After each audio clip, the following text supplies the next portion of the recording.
এই তুমি কি এসএসসি 27? তুমি যদি এসএসসি 27 ব্যাচের হও তাহলে তোমার একটু মিলাই নাও তো নিজের সাথে তোমার এই সমস্যাগুলো আছে কিনা দেখো তো।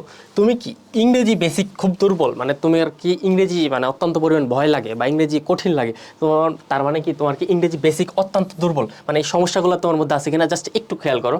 তারপরে দেখা যায় ইংরেজি কি তোমার ভয় লাগে, মানে সবগুলো সাবজেক্টই মোটামুটি খুব পারো কিন্তু তুমি ইংরেজি দেখলে আর কি ভয় লাগে বা ইংরেজি অত্যন্ত পরিমাণ কঠিন লাগে। তারপরে দেখো এই ক্লাসে বুঝি বাট বই খুললে পারি না, তোমার কি এই সমস্যা আছে?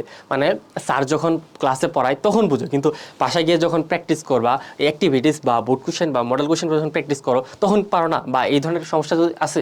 তারপর কি স্যারের পড়ানো অনেক কঠিন লাগে, ঠিক আছে? তোমার টিচার মানে তোমার কাছে যদি এই মনে হয় যে তোমার টিচার বা এখন বর্তমানে তোমার স্কুলের স্যার বা যে স্যারের কাছেই পড়ো এই স্যারের পড়া কি অত্যন্ত কঠিন লাগে।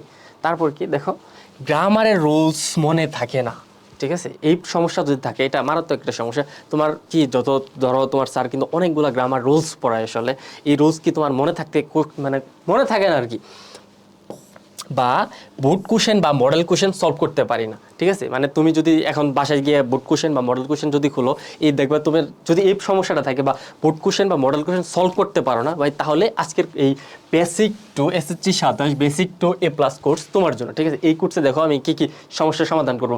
এখানে যতগুলো সমস্যার কথা বললাম সম্পূর্ণই সমাধান করে দেবো তোমাকে। পুরা ইংরেজির বেসিক থেকে প্রত্যেকটা চ্যাপ্টার ধরে ধরে প্রত্যেকটা আইটেম ধরে ধরে একদম কমপ্লিট করে দেবো। আগে বেসিক পড়াবো তারপরেই পড়াবো। তুমি আমার কয়েকটা কোর্সিক ক্লাস দেখতে পারো, ইউটিউব এবং ফেসবুকে অ্যাভেলেবেল আছে। তারপর কি দেখো এই মানে আর ইংরেজি তো ভয় লাগবে, এবং ক্লাসে বই খুলে মানে এখানে যতগুলো তোমাকে বললাম এই প্রত্যেকটা সমস্যার সমাধান করে দেবো। আর দেখো কি মানে তোমার ভয় কেন লাগে বা রুলস কেন লাগে, এখন আমি কি কি দেখবো দেখো। ম্যাজিক রুলস এবং শর্টকাট টেকনিক দিয়ে পড়ানো হবে তোমাকে, মানে ইংরেজির রুলস আর কি, মানে তোমার তো মেন সমস্যা এই রুলসগুলো মনে থাকে না, বা রুলস ভাই এগুলো আমারও মনে থাকতো না। আমি যখন ক্লাস 9 পর্যন্ত আসলে সব সাবজেক্টই পাইতাম, বাট ইংরেজি অত্যন্ত পরিমাণ পাইতাম না আর কি। সর্বোচ্চ মানে 30 40 50 60 মার্কের উপরে কোনো দিন উঠাতে পারতাম না। অন্যান্য সাবজেক্টগুলো অত্যাধিক পরিমাণ পাইতাম, মানে ম্যাথ ফিজিক্সের সাবজেক্টগুলো মানে সায়েন্সের সাবজেক্টগুলো পারতাম, বাট ইংরেজি ভাই আমার কাছে অত্যন্ত পরিমাণ কঠিন লাগতো। তারপর একটা ভাইয়ের সাথে পরিচয় হয় আর কি, উনি আমাকে এত সহজ করে শর্টকাট টেকনিক এবং ম্যাজিক টেকনিকগুলো দিয়ে পড়াইছে, মানে তারপরের থেকে আসলে আমার ইংরেজিতে A+ পাস শুরু হয়েছে। ওতে আমার কিন্তু এসএসসিতে ইংরেজিতে ভাই মার্ক ছিল 186-এর মতো আর কি, মানে 90-এর উপরে মার্ক পাইতাম। চলো দেখি তারপর কি আমার আগের ব্যাচের রিভিউগুলো দেখো, মানে এসএসসি 26-এর ব্যাচের পোলাপেন মানে পরীক্ষা দিয়ে এসে আসলে আমার ফোন দিছে যে স্যার অত্যন্ত পরিমাণ ভালো হয়েছে, মানে আগের ব্যাচের রিভিউগুলো অত্যন্ত পরিমাণ ভালো, তুমি চেক করে আসতে পারো। তারপরে কি এই কোর্সে ভর্তি হলে ইংরেজি বা অন্য কোথাও প্রাইভেট পড়তে হবে না।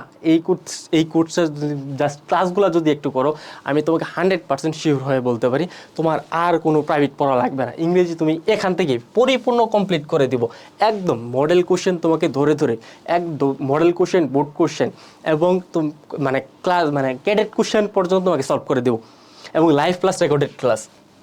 তারপর কি ইংরেজি প্রথম এবং দ্বিতীয় পত্র সম্পূর্ণ শেষ করে দেওয়া হবে ইনশাল্লাহ। ইংরেজি প্রথম এবং দ্বিতীয় পত্র নিয়ে তোমার টেনশন নাই, সম্পূর্ণ তোমাকে ইংরেজি প্রথম এবং দ্বিতীয় পত্র সম্পূর্ণ টেনশন দায়িত্ব আমার, ঠিক আছে? ওতে এই ভর্তি হতে চাইলে মানে সেন্ট মেসেজ দাও বা পেজে মেসেজ দাও বা এই হোয়াটসঅ্যাপে নক করতে পারো। ওকে, বেস্ট অফ লাক।